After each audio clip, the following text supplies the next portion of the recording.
The following program is being brought to you on the Voice America Health and Wellness Channel. For more information about our network and to check our additional show hosts and topics of interest, please visit voiceamericahealth.com. The Voice America Talk Radio Network is the worldwide leader in live Internet talk radio. Visit voiceamerica.com. The views and ideas expressed on the following program are strictly those of the host or guests and do not necessarily reflect the views and ideas held by the Voice America Talk Radio Network, its staff, and management.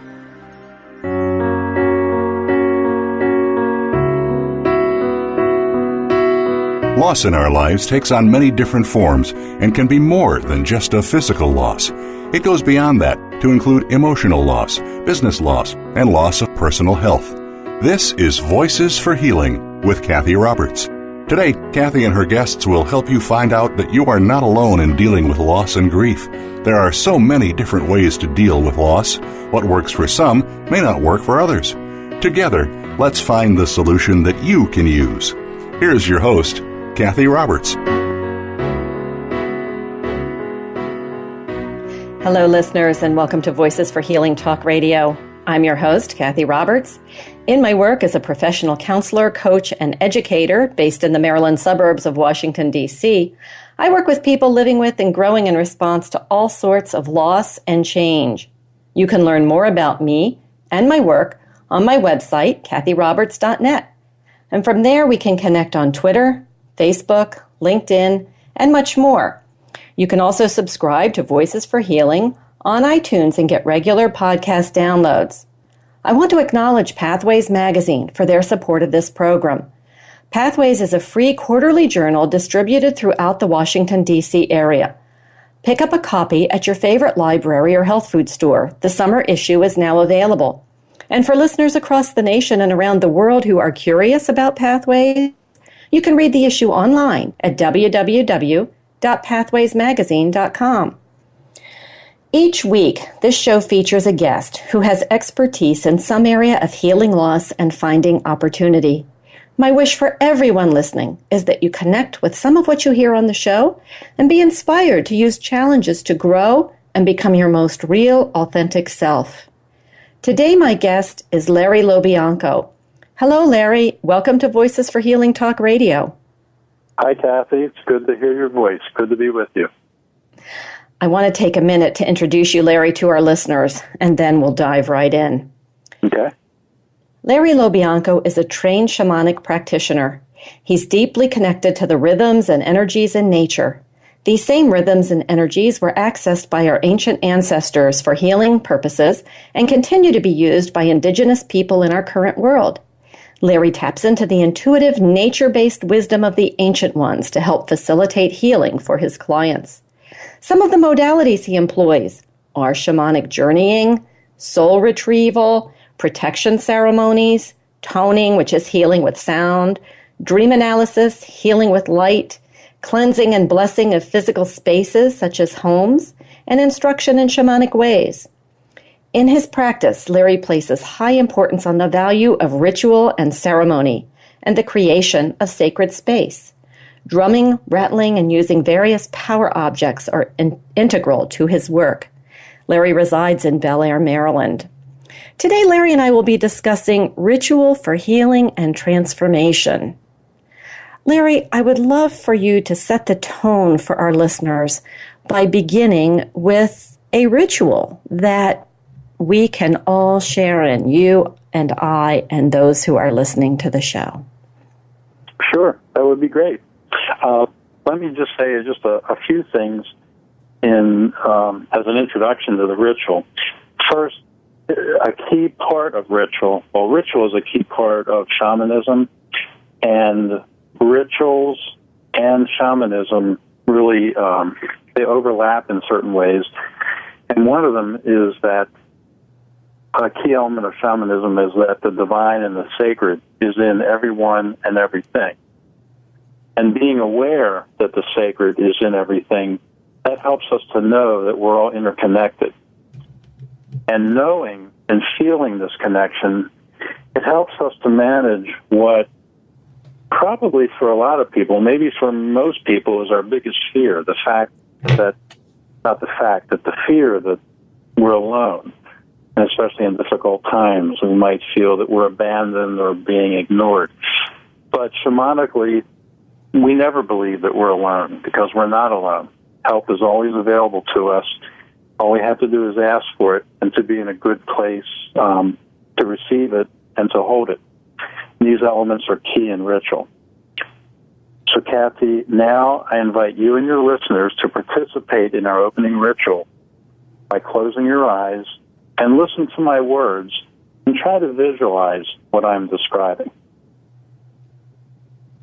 I have an altar in front of me. It's composed of a ceremonial cloth. In the center of the cloth is a pink candle. Also on the altar are two figures carved from stone, a brown mountain lion and a green lizard. These animals support much of the shamanic work that I do. I am now lighting our candle. Here we go. Putting it back on the altar. I light this candle to invite spirit, animal helpers, spirit guides, and loving ancestors to be with us now. We ask for your support, your love, and your wisdom during our time together that we are exploring the nature of ritual. We are open to your guidance in whatever way you feel is best for us at this time and for our highest good. Thank you, Spirit. Good medicine. Cathy and listeners, feel free to open your eyes now. Our candle will remain lit the entire time we will be together. Thank you, Larry, for starting us off with that beautiful ritual and setting the tone for our hour together here. You're very welcome. So share more with us about your interest in ritual. I know it comes from your interest and practice of shamanism, and I would love for you to set the scene with our listeners for the hour about more about that and how you became interested and so adept with ritual through your shamanic practices. Well, one of the things that drew me to shamanism, and when I started with shamanism about 19 or 20 years ago, I had a yearning inside of me. You know, something just didn't feel quite right. I was looking for a connection, looking for something that I wasn't even sure I knew what it was, but there was something missing. And I think it's what a lot of people are yearning for. Some people might call it God or goddess or a higher self. It's a connection. We want to be connected, well, to ourselves. Sometimes that's difficult for us. And we want to be connected to each other in the world. And we want to be connected, to the extent we believe in a higher source, which I do.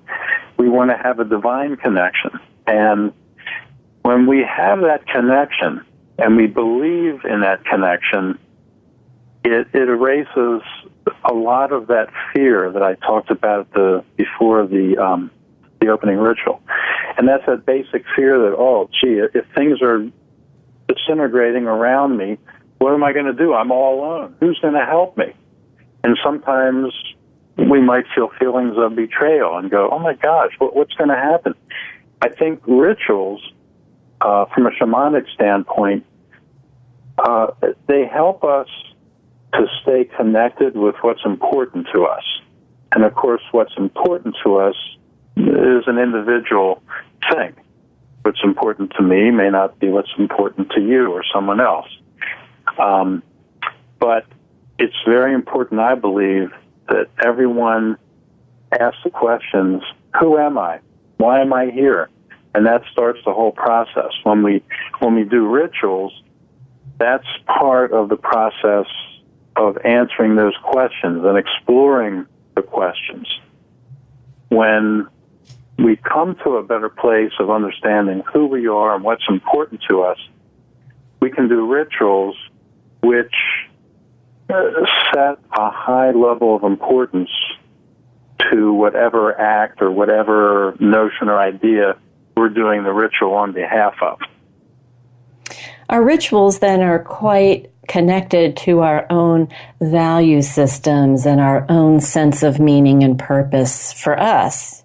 Some people may do rituals that are very different than others, it sounds like is what you're saying, based on what is really important and what that person knows about who they are and what they value. Yes, exactly. That's why I'm a big believer in, you can hear about, and of course we know about many societal rituals, Christmas trees, the menorah, lighting the menorah at Hanukkah, eating turkey at Thanksgiving. There are all kinds of rituals. Buying a pumpkin, there can be some that are almost kind of, some are deeper than others. I consider the Super Bowl almost an American ritual. Super Bowl parties as American rituals. But, yes, I believe that everyone decides for him or herself just what is important in their lives. And for some people, they might say, well, I'm going to celebrate Earth Day every day, every April when it's Earth Day. That's very important to me.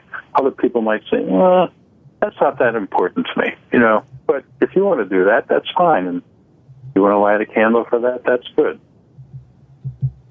I like you tapping into that about what's important to different people and how individual ritual is. I know of one person who doesn't want to celebrate birthdays and other days, and others for whom that's really significant. So maybe we could share with listeners your thoughts about what is a ritual anyway, then? What constitutes a ritual?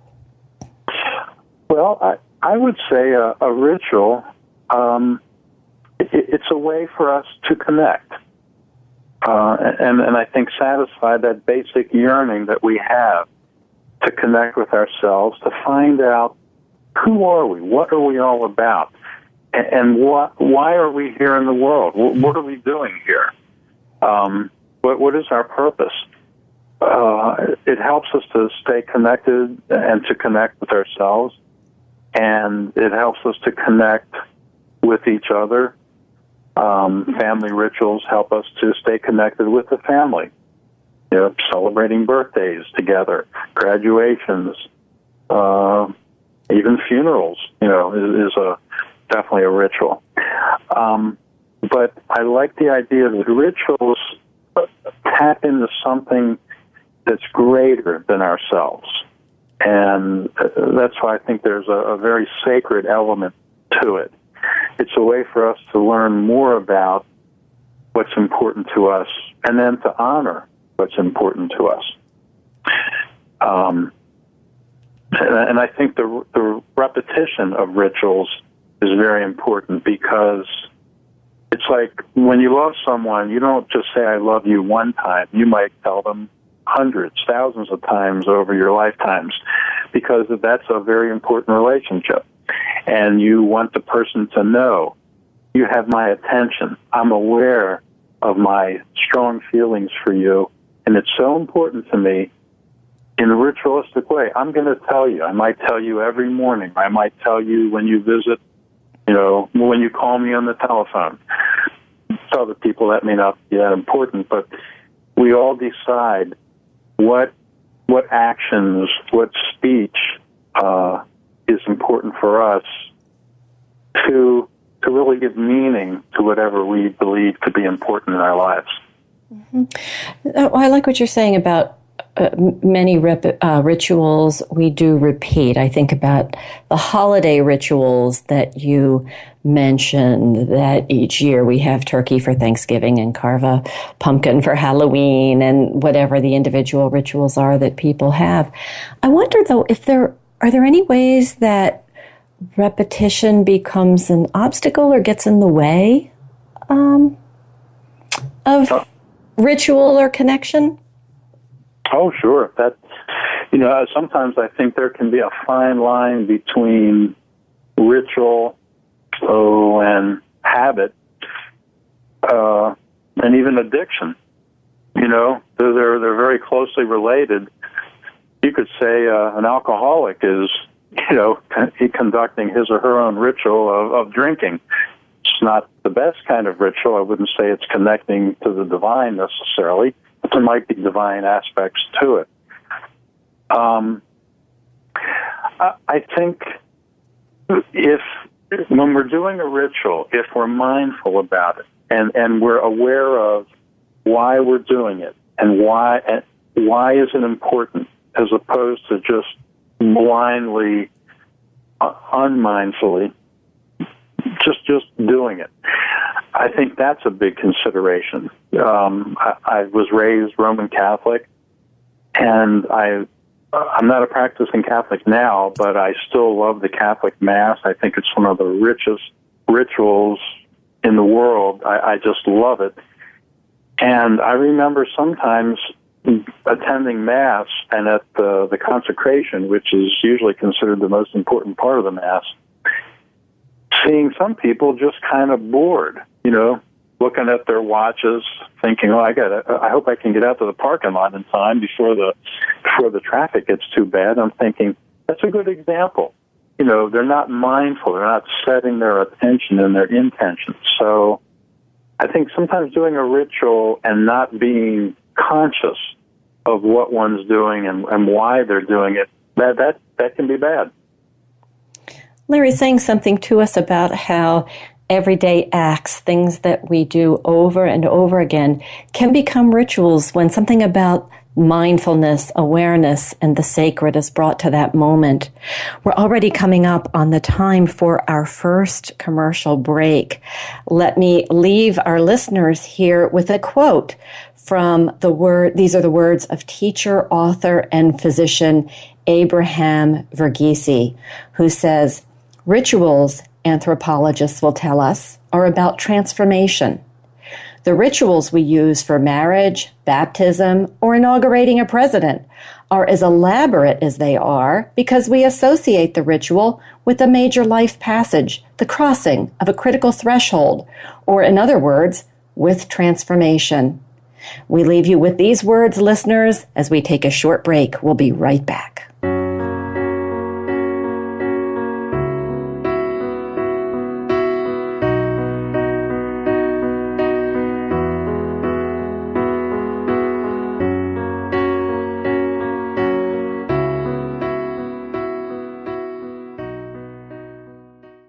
Cathy Roberts is not only an exceptional radio host, she's an exceptional listener and counselor. Cathy appeals to motivated, high-functioning people to help them improve their health and vitality. Cathy can meet you where you are and help you identify what you want. Visit Cathy's website at www.cathyroberts.net or call her at 301-651-0019. Cathy works with both individuals and couples and specializes in grief and depression counseling. Get to know yourself by working with Cathy. Visit cathyroberts.net or call 301-651-0019. Take charge of your fitness and take charge of your healthy life. Listen for Be Fit for Life with your host, Chad Austin. Think back over the past week, the past month, the past years. Are you like a lot of other people, too busy with the kids, work, travel, social calendars, business calendars, the day, the night, this and that?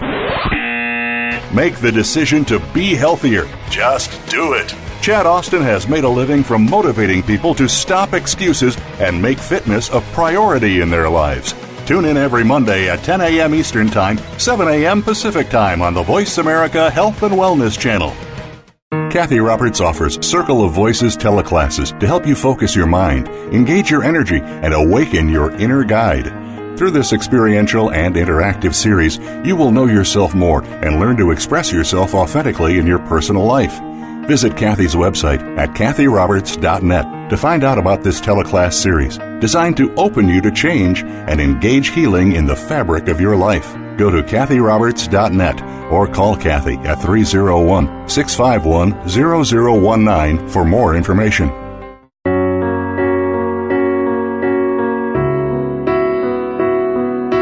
You are listening to Voices for Healing with your host, Cathy Roberts. If you have a question or comment for the program, please send an email to Cathy at cathyroberts.net. That's Cathy at cathyroberts.net. Now back to Voices for Healing.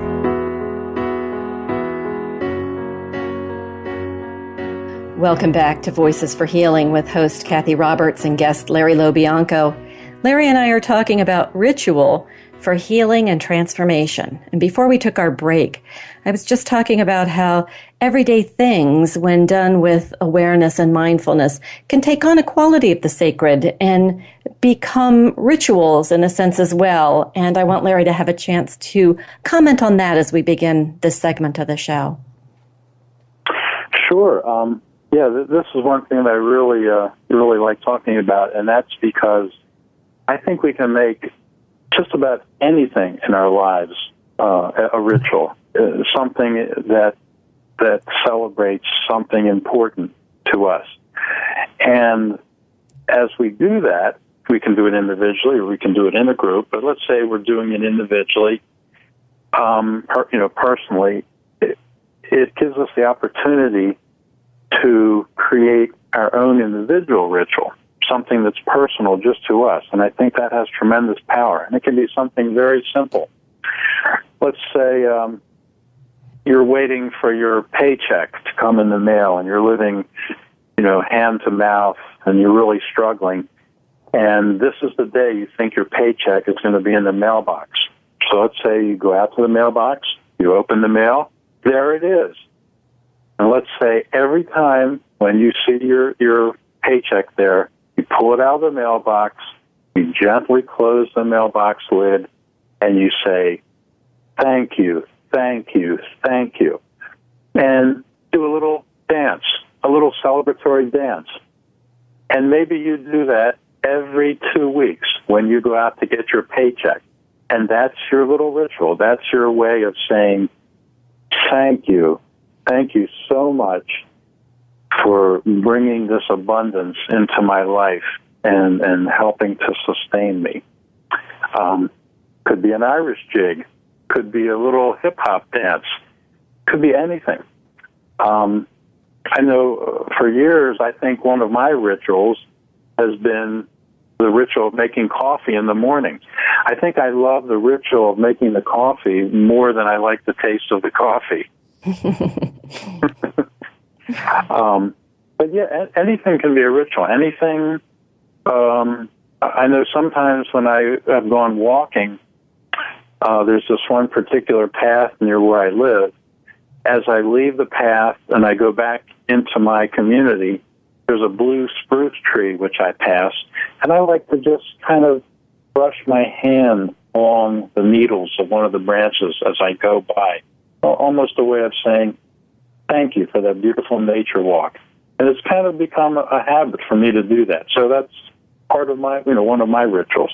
So to answer your question, anything that we've given our attention to and that we've given love and attention, I think is a valid ritual, especially if when it's repeated. I'm thinking as you're talking, this is a little bit of a change from what you've been talking about, but I want to make sure we address this during our show because some of the people tuning into the show have experienced some kind of loss, either a death or divorce or job loss, financial loss, or relationship loss of some kind. And I want to make sure that we talk about how ritual can support us when we're going through that kind of major life change that some sort of loss might bring our way. Mm-hmm. Can you address that and how about those people who might be thinking, yeah, but this is happening in my life. What does ritual have to do with this? What can I do? Sure. That's a great question. And I'm thinking about when I mentioned earlier about funerals, going to the funeral home as a ritual, not a happy ritual, but one nonetheless.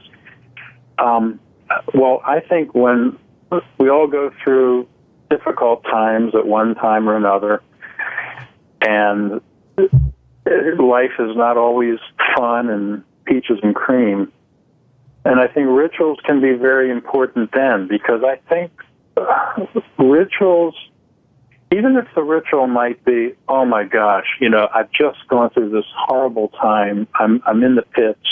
I don't know what to do. The ritual might be, I'm going to sit here for 10 minutes and I'm just going to close my eyes and open myself up and think to myself, please, God, whoever, I don't know what to do.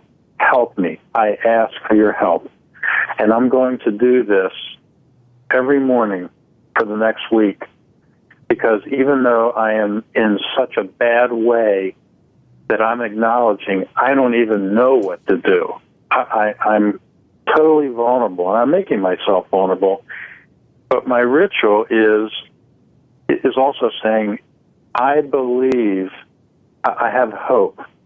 I'm not giving up. I have hope, and I am putting myself open to the great goodness out there, and I trust you. And I think that's one of the best things that can come out of rituals for people who have undergone loss, is that don't give up. You have to keep hope alive. You have to know that everything is for the greatest good, even though it feels horrible at the time. So I think rituals can be helpful in just helping us to get through whatever difficult time it is. And of course, during those times, it's really powerful if we can do rituals with people. The ritual could be, just joining a support group, a widow's bereavement group, and going every Monday night and talking with the people, and that can be very healing. Because again, one of the big parts of ritual is keeping that connection solid. Don't stay inside if things go bad. Don't become a hermit. I understand you're not going to run around and dance and, sing songs, but stay open, stay connected. And when we stay connected, that will help us to go through the period of loss or mourning or grief or whatever it is.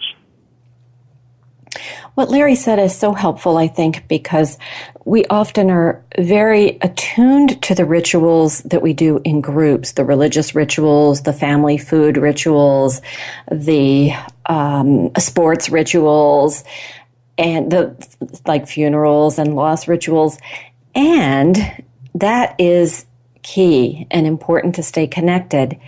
And at the same time, we can also create individual rituals in our own lives that we do that really form a net of support for us. And as Larry said, making a commitment to yourself to each morning spend 10 minutes just being open and saying, I'm not sure what to do, help, is a ritual, and one that can really support you in very deep ways.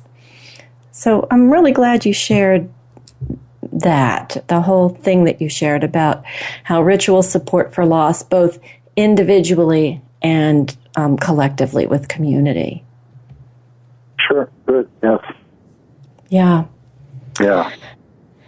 So we've been tapping in a little bit to the purpose of ritual, and one thing I think about is how humans have been doing rituals for thousands, maybe 10,000s of years. I don't know how old the paintings are in the Lascaux caves in France, but I remember an art history teacher in high school sharing her excitement about those ancient paintings with us.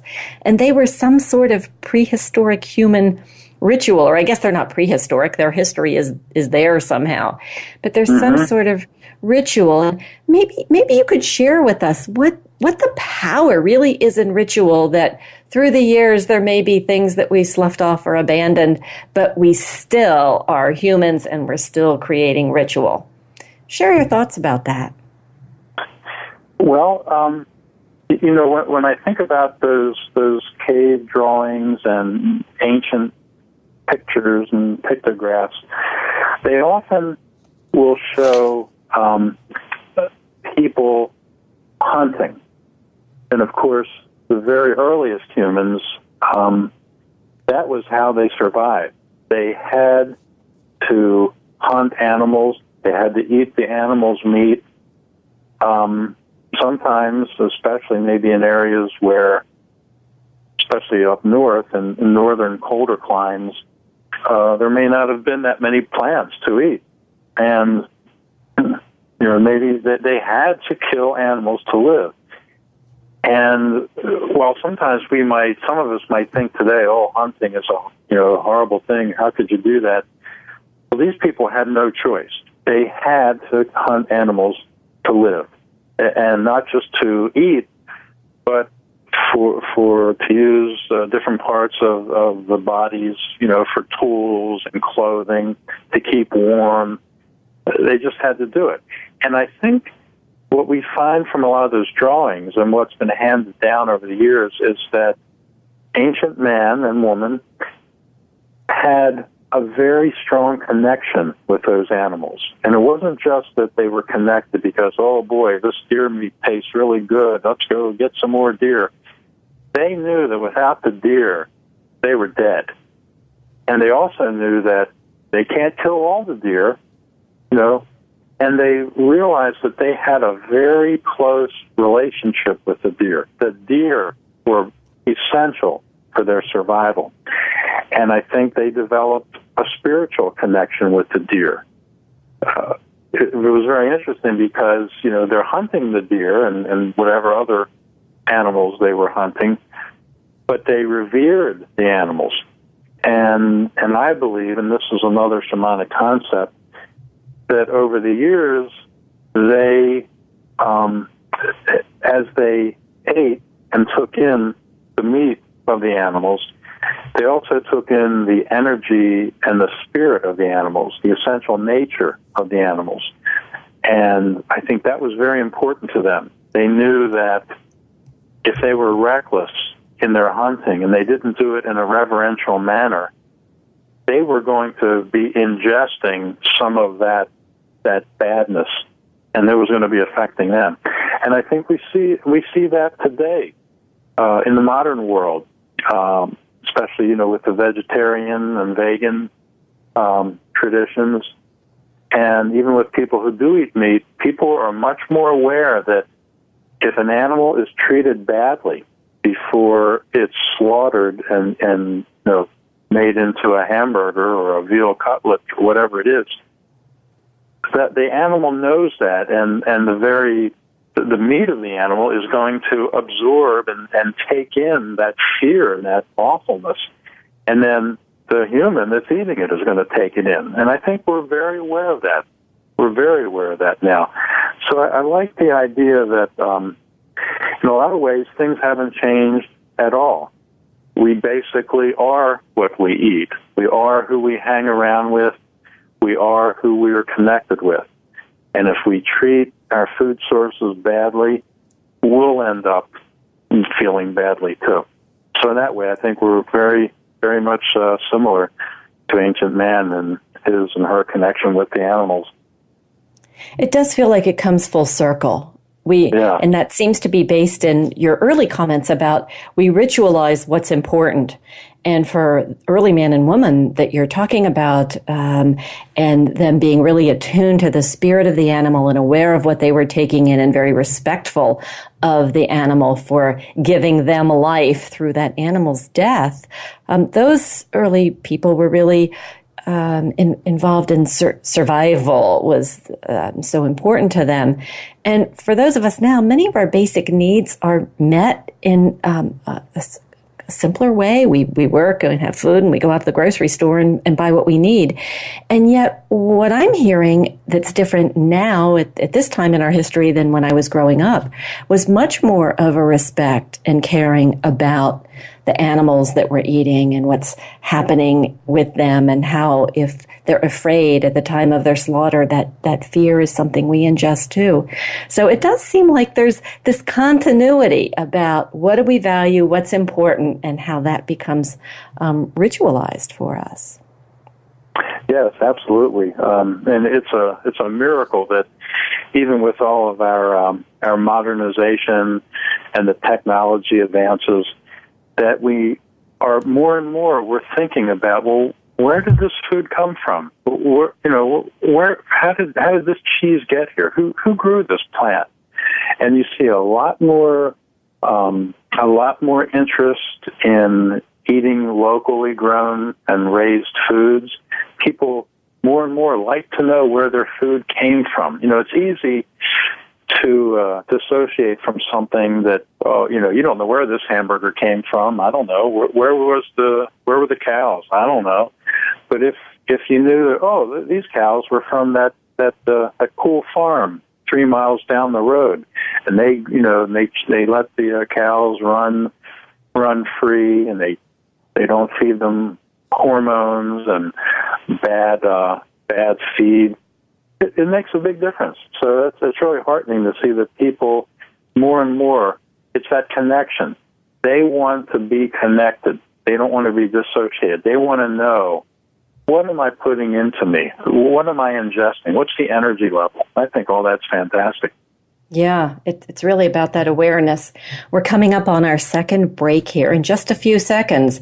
So let me share another quote with our listeners. American novelist and essayist Walter Kern writes, "It's no accident that most self-help groups use anonymous in their names.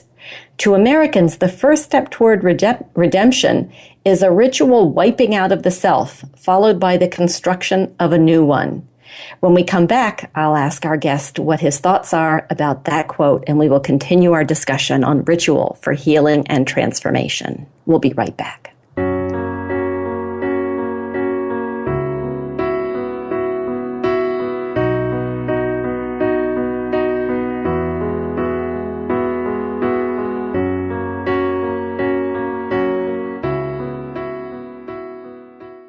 Cathy Roberts offers Circle of Voices teleclasses to help you focus your mind, engage your energy, and awaken your inner guide. Through this experiential and interactive series, you will know yourself more and learn to express yourself authentically in your personal life.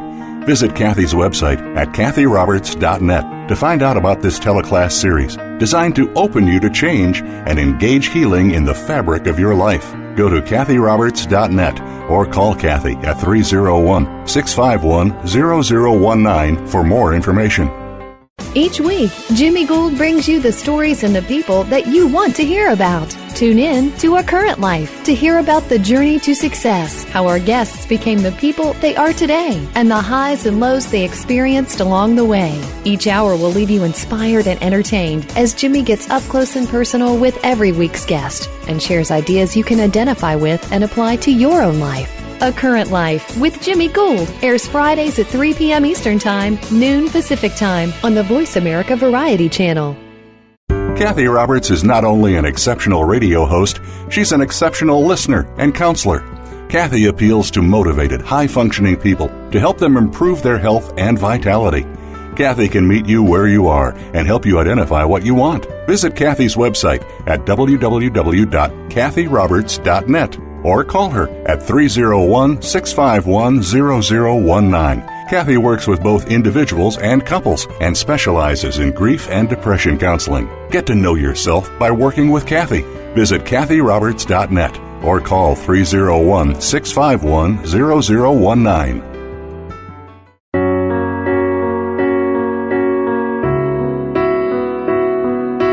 You are listening to Voices for Healing with your host, Cathy Roberts. If you have a question or comment for the program, please send an email to Cathy at cathyroberts.net. That's Cathy at cathyroberts.net. Now back to Voices for Healing. As we begin our concluding segment of the program, I want to thank my colleagues at Core Constellation Center in Rockville, Maryland, for their support of this program, Voices for Healing. You're listening to Voices for Healing with Cathy Roberts and my guest, Larry LoBianco. Larry is a shamanic practitioner, and we're talking about ritual for healing and transformation. Before our break, I read a Walter Kern quote that talks about the first step toward redemption as a ritual wiping out of the self, followed by the construction of a new one. And I'm curious about what our guest thinks of Kern's statement. I love the quote. That is fantastic. You could probably do a 10-hour show just on that one quote. a lot of what I do and think, is from a backdrop of shamanism. And what he says reminds me of, in shamanism, we do specific shamanic journeys called dismemberment journeys, which sounds awful, but it's really something similar to what he said, because shamanically, and I think probably, the modern psychotherapy community today would agree that one of the biggest problems that people have in limiting their self-growth is when their ego gets in the way. And, a person might think they're better than people, or they think, they're a victim and nobody's as bad as they are or has it as bad. And it's that obsession with the self that can really get in the way of self-growth, and get in the way of that connection to other people and the sacred that we're all really looking for. And so I agree with what he's saying, that when we can really, we want to value ourselves, obviously, but we want to value ourselves in a healthy way, and we want to obliterate the ego when it comes to healing. And when I hear what you said about him saying the word anonymous, I never really thought about it that much until now. But, when people are anonymous, no one is better than another. And it's easy to connect when everybody is, just schlepping their bodies around just like everybody else, and has the same problems that everybody else does. And we're really all in this together. And I think when we realize that, and it can enhance our connection, makes it easier to connect when we can share like that. And I think it makes it easier to transform and get beyond the ego problems that can hamper us. Yeah, thank you for your comments on that quote. Sure. And your real observation about how we can get in our own way through our ego's involvement sometimes in what we're doing. Yeah. And so I appreciate your bringing that into our conversation here. Sure. Speaking of connectedness, when we come back on for our last break, I always like our guests to be able to let listeners know how our guests can connect, or our listeners can connect with you. And I realize I didn't give you the opportunity to do that a moment ago when we came in from our break. So I want you to take that opportunity now to share with our listeners how they might reach you if they are interested in what you're doing and your work and want to get in touch with you. Okay, sure. Thank you. Well, listeners could reach me at this phone number, 410-733-0994, and they can reach me at this email address. It's the word lion, Lion, and then followed by 4 digits, 0530. So LION 0530 at AOL.com. Okay, very good. Thank you for sharing that. And listeners, if you didn't have a pen and paper handy, just go to the Voice America website for this show, Voices for Healing, and locate Larry's guest page on that page, and all that information will be there available for you there as well. I'm thinking about our listeners who might be thinking, yeah, I want to do this. I want to begin to create more ritual in my life and be more mindful and focused as I do it. What are two main things that people who might want to focus on to really empower their ability to create meaningful rituals for themselves? I think of two words. I call them the I words: integrity and intention.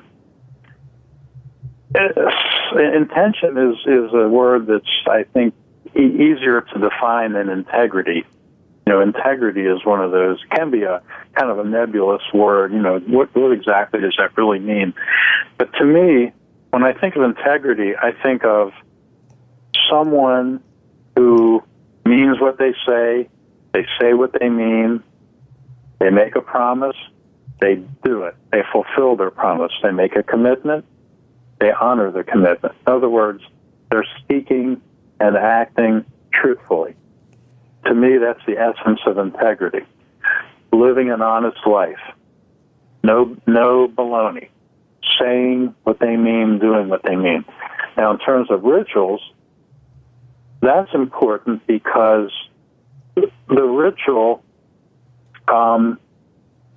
should be addressing something that's important in the person's life.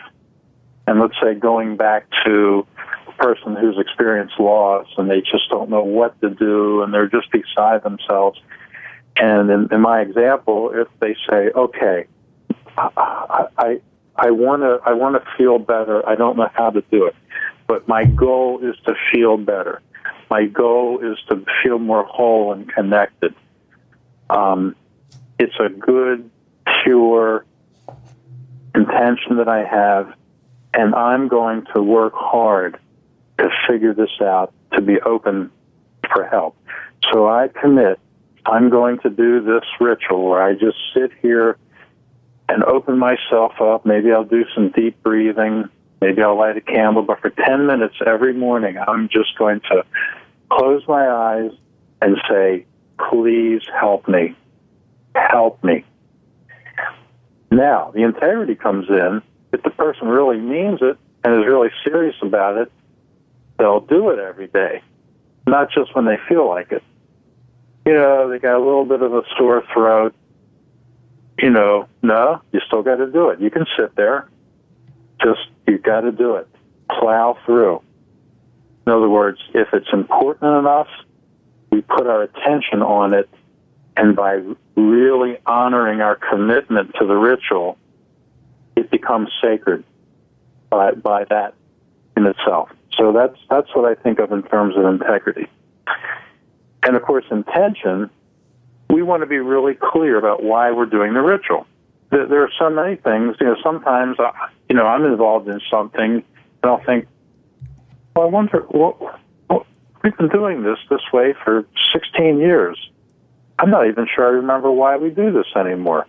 You know, that's not good. And I'll ask, well, why are we actually doing this?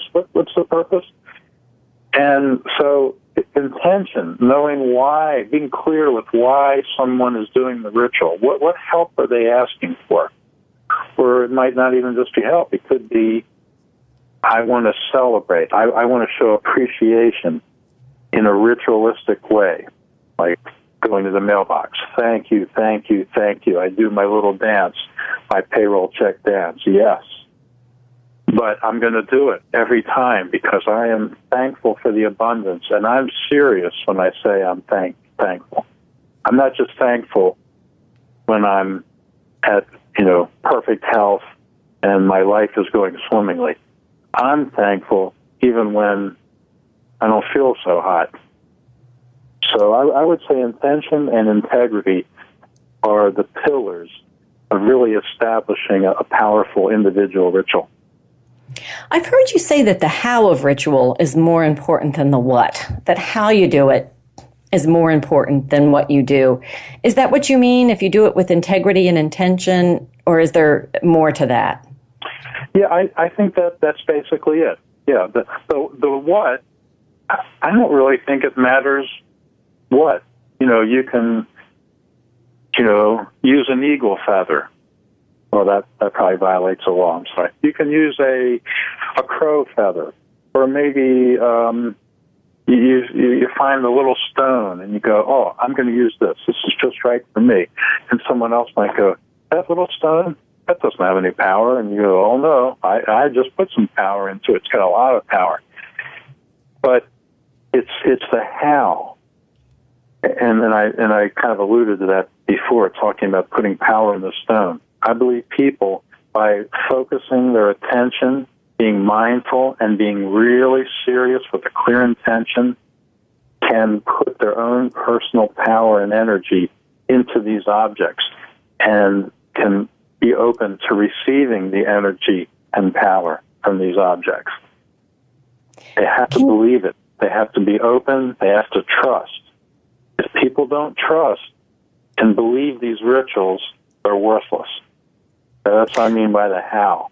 It's got to be done real purely as we can.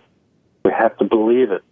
If we're doing it, we must believe that it's worthwhile, instead of acting bored. If a church service isn't doing it for us anymore, then don't pretend that it is. Change it or do something else, but just don't keep going. That how is not good how. I want to share a story. Answer your question? It did. It's beautiful. And I want to share a story about how an object can be empowered. And then I want you to tell us more about that too. But I'll share a story about a little girl who told me the story that her mother had gone away for the weekend and she was missing her mother. And her mother had a pile of stones somewhere in her bedroom. And so the little girl went in and took one of the stones and kept it with her for the weekend so that she could feel her mother close to her while she was gone. Is that the kind of, Larry, I'm getting a message that we just have about 4 minutes till close. So perhaps you could spend a brief time commenting on what I just said, if you'd like. And then I'd like us to have a closing ritual as well. Surely. No, what you mentioned, yes, it very definitely is a ritual. It was something where the girl is saying, this stone is powerful. In fact, it's symbolic of my mother and the bond and the connection that my mother and I have. And this stone is going to help me to feel this bond, even though she's not here. So, yes, that very definitely is a ritual, and a beautiful one. Beautiful. Yeah, and one created by a very young person. Yes, and I like the fact that it's personal, it's individual. Wonderful. Yes. So we want to leave our listeners with that. There's no real wrong way of doing one of these beautiful rituals.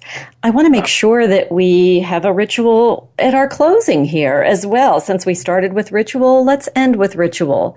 Will you lead us in a closing ritual, and then I'll make some comments at the very end of the program? Okay, I'd be happy to. And of course, I'm looking at our altar. The candle, of course, is still glowing. And I again invite Cathy and our listeners to close your eyes and just think about and concentrate and give your attention to what I'm saying.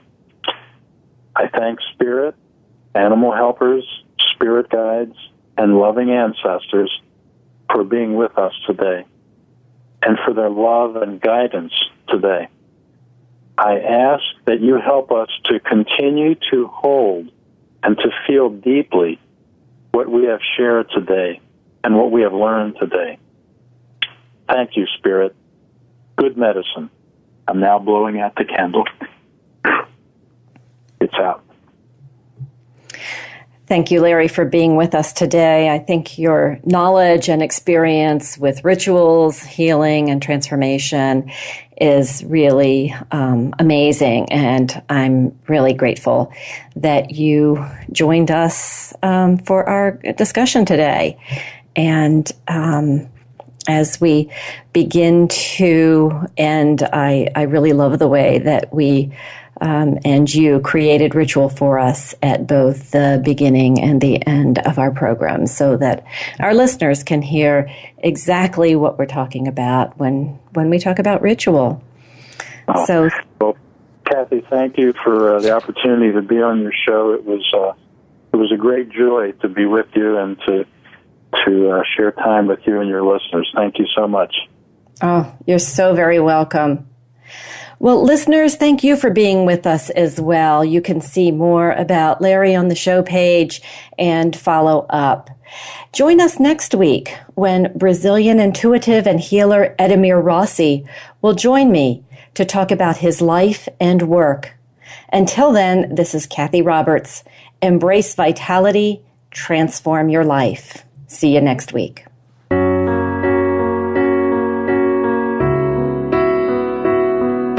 Thank you for listening to Voices for Healing. Please join Cathy Roberts again next Monday morning at 8 a.m. Pacific Time, 11 a.m. Eastern Time on the Voice America Health and Wellness Channel. We wish you the best recovery from your loss, and we'll talk again next week.